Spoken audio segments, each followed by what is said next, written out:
4560 필독서 50. 총균쇠. 인간 사회의 운명을 바꾼 힘.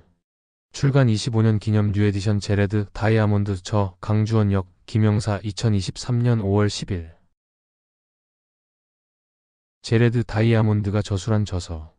왜 구대륙에서만 문명이 먼저 발달하고 신대륙을 비롯한 그 이외의 지역에서는 일정 이상으로 문명이 발달하지 못했는가? 쉽게 말하면 최초의 인류가 번성했다고 전해지는 곳이 동아프리카인데 왜 이들은 동서양의 다른 문명보다 한참 뒤떨어졌는가에 대해 분석한 책이다. 지리학적 접근으로 문명의 차이에 대한 의문을 잘 풀어낸 책으로 꼽힌다. 영국 왕립학회 과학도서상 수상자. 제레드 다이아몬드의 친구였던 유기니인 얄리가 던진 질문인 당신 내 백인은 그렇게 많은 화물을 발전시켜 뉴기니까지 가져왔는데 어째서 우리 원주민은 그런 화물을 만들지 못한 걸까? 에 대해 응답하기 위해 저술을 시작했다고 알려져 있다. 내용 요약. 전반적인 책의 내용을 요약하면 같은 인간이라도 문명의 발달 수준이 차이가 난 이유는 각 지역이 가진 지리적, 환경적인 특징 때문이라고 설명한다. 구체적으로는 지리적, 기후적인 차이 때문에 식량의 생산량의 차이가 생기면서 생존이나 종족 번식 등 각 지역의 전반적인 문명 발달의 수준이 벌어졌다고 설명을 덧붙인다. 그러므로 경제력이나 문명 발달 수준의 차이는 지리나 기후 등의 환경적인 요인에 의한 것이지 인종별 선천적 능력의 차이가 아니냐라고 주장하는 것이 이 책의 결론이다.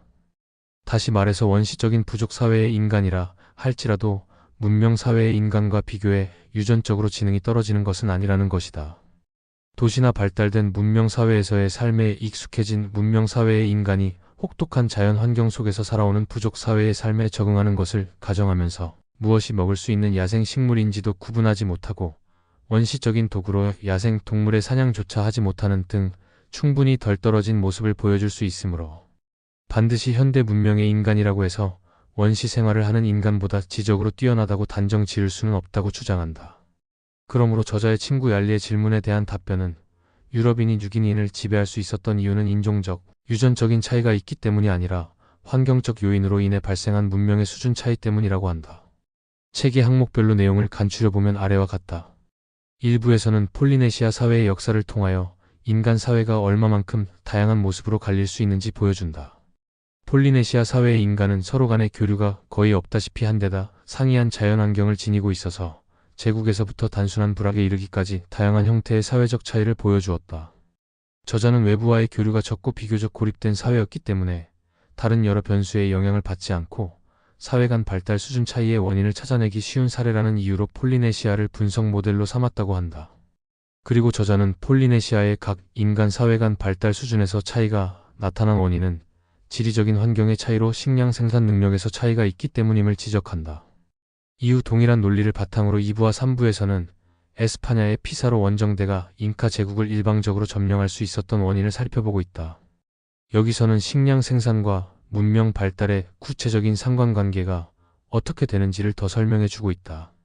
예를 들어 식량의 생산력이 늘면서 인구도 늘어나고 이를 위해 늘어나는 인구와 식량, 생산 등을 체계적으로 관리할 필요성이 생겨 정치 제도가 탄생하게 되고 인구와 생산 규모가 점차 커질수록 이를 관리하는 정치 체계도 갈수록 발달하게 되면서 국가와 제국이 등장하였다는 것이다. 4부는 1부에서 3부까지 진행된 논리를 바탕으로 인류사의 다양한 탐구 주제를 살펴보며 방향을 제시한다. 중국은 언제부터 중국인으로 가득 차게 되었을까? 남중국에서 기원한 오스트로네시아어족은 어떻게 네그리토들을 몰아내면서 폴리네시아로 뻗어나갔는가? 사하라 이남 아프리카 대부분을 차지하는 반투어족은 어떻게 확산된 것인가? 남북 아메리카는 왜 유라시아보다 문명적으로 낙후되었던 것인가? 등의 주제들에 대해 이야기하며 환경적, 지리적, 기후적인 이야기를 전개하고 있다. 마지막 에필로그에서는 앞의 내용을 정리하며 그렇다면 유라시아 사회 내부에서 유럽이 하필이면 승리한 이유는 무엇인가? 에 대해서 지리학적인 추측을 내놓는다. 서아시아는 위도의 특성상 환경이 훼손되면 그걸 되돌릴 수가 없었다는 것이고 중국은 환경적으로는 재생산이 용이했지만 지리적으로 너무 통합이 되어 있었기에 혁신이 제약을 받을 수 있었다는 것. 반면 유럽은 복잡한 지형으로 쪼개져 있어서 전 대륙에 걸쳐 혁신의 제동을 걸 수 있는 통합적인 정치체가 등장할 수가 없었으며 내적 경쟁을 통해 발전할 수 있었다고 설명한다. 본문의 내용을 이렇게 전개한 후 저자는 에필로그를 통해서 책을 통해서 말하고 싶은 자신의 주장이 무엇인지를 설명하고 있는데 인간의 역사를 보다 체계적이고 과학적으로 분석하여 역사학을 자연과학처럼 대해야 한다는 주장을 피력하고 있다. 예를 들어 단순히 실험실에서 반복 가능한 실험은 임의로 외부의 요인과 변수를 배제한 채 독립적인 변수와 종속 변수가 관련이 있는지 없는지 그 인과관계를 탐구하는 것이 가능하지만 자연환경 그 자체를 관찰할 때에는 관찰자가 임의로 각종 변수들을 제외하고 떼어놓을 수가 없다. 그래서 예컨대 천문학에서 임의로 은하계를 만들었다 없앨 수 없으며 기후학에서 빙하기를 실험하기 위해 천재지변을 조작할 수도 없다.